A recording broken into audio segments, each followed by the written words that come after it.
গত 2021 সালে বিধানসভা নির্বাচনে মাথাভাঙ্গা জোরপাটকি আমতলী 126 নম্বর বুথে কেন্দ্রীয় বাহিনীর গুলিতে তৃণমূলের 4 জন নিহত হয়। বুধবার বিকেল 4:30 নাগাদ ওই শহীদ পরিবারের সাথে দেখা করতে এলেন উত্তরবঙ্গ রাষ্ট্রীয় পরিবহনের চেয়ারম্যান তথা তৃণমূলের নেতা পার্থপ্রতিম রায়। উপস্থিত ছিলেন এলাকার প্রাক্তন প্রধান কমল অধিকারী সহ বিভিন্ন নেতৃত্ব।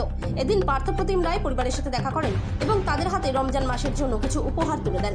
তিনি জানান, রমজান মাস উপলক্ষে তাদের হাতে উপহার তুলে দেওয়া হয় এবং তাদের পরিবারের খোঁজ খবর করেন তিনি বলেন, গত বিধানসভা নির্বাচনে এই এলাকার মানুষ মনিরুজ্জামান, সামিউল হক, হামিদুল মিয়া ও নূর আলমের মৃত্যু হয় কেন্দ্রীয় বাহিনীর গুলিতে। 5 বছর হয়ে গেল, তাই পরিবারের খোঁজ খবর নিতে এলাম। মাথাভাঙ্গা থেকে উৎপল অধিকারীর রিপোর্ট, বিগ নিউজ বাংলা। যেটা হয়েছে এটা তো ঘটনা খারাপ হয়ে গেছে। এখন কী করবো, যেটা গেছে এটা তো ফিরে আসবে না। পরবর্তী দিনে ভালো থাকে, সবাই মিলে মহব্বতে থাকতে পারি, এটাই চাই আমরা। আবার তো নির্বাচন এলো, কতটা আতঙ্কে আছেন? আতঙ্কে আর কি আছে, আমরা তৃণমূল তখনই ছিলাম, এখনও আছি, ভবিষ্যৎ থাকবো, তৃণমূলেই থাকবো আমরা। আপনার নামটা বলুন। জাভেদ আলী মিয়া। কি হয় আপনার? আমার চাচাতো ভাই হামিদুল মিয়া। কী আর বলবো, যেভাবে চলছে এইভাবে তো চলছে, ওরা তো দেখশন করছি, আসতেছে যাইতেছে, দেখশন করতেছে। তার মধ্যে আমরা চাই যে এর চেয়ে আর একটু ভালো করি দেখশন করার জন্য ফ্যামিলি দেখি, যাতে ফ্যামিলিটা ভালো থাকে। এখন কিভাবে আছেন আপনারা? এখন আছে, ভালো আছে, চলছে। রাজ্য সরকার তো চাকরি বাকরি দিয়েছে। চাকরি দিয়েছে, চাকরি করতেছে।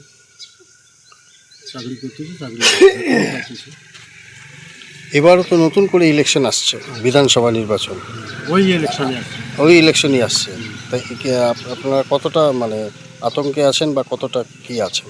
না আতঙ্কে নাই, যেহেতু তৃণমূল সরকার আমরা করতেছি, তৃণমূল সরকার আছে, এখন দেখি, আমরাও তো ওই ভরসায় আছি তৃণমূল সরকারের। এখন দেখি সামনে ইলেকশনে কী হয়, আমাদের তো পুরো ভরসা তৃণমূল সরকারের। ওই বুথে তো ভোট দিতে যাবেন, সেন্ট্রাল ফোর্স থাকবে, থাক।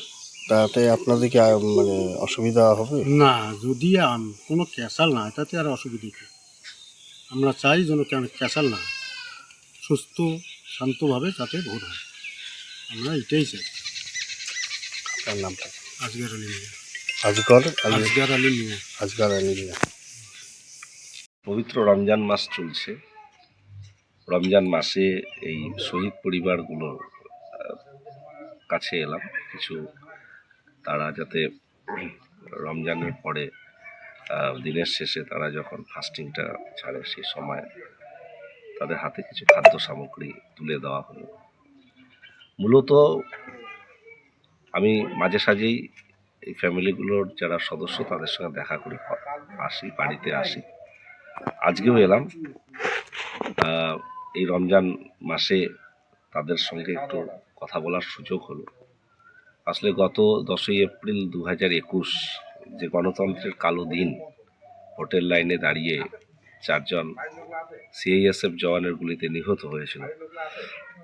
মনিরুজ্জামান, হামিদুল, সামিউল, নূর আলম।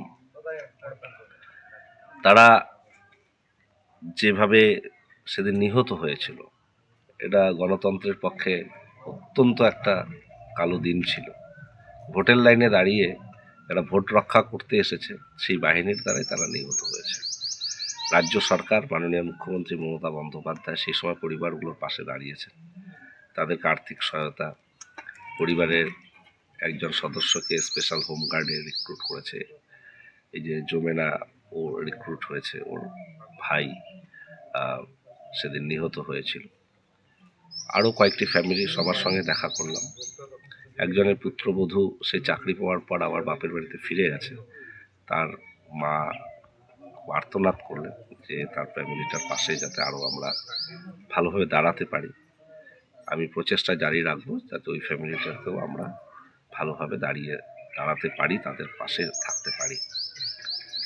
তো এই সবটা মিলে তাদের সঙ্গে দেখা করা। আমাদের একটাই প্রার্থনা থাকবে যে নির্বাচন তো আসন্ন, এ ধরনের কালো দিন আর যাতে আমাদের কখনো দেখতে না হয়। মানুষ ভোটটাকে উৎসবের মতো করে ভোট দান করুক। অযথা এই ভোট রক্ষার নামে কেন্দ্রীয় বাহিনীর চমকানি ধমকানি, তাদের এই যে বিশেষ উদ্যোগ, আমি উদ্যোগই বলবো, যে অনেক বেশি সক্রিয়তা দেখাতে গিয়ে মানুষের প্রাণ কেড়ে নেওয়া, সেটা যাতে কখনো হয় না, এটাই আমার আজকের দিনে বলবার।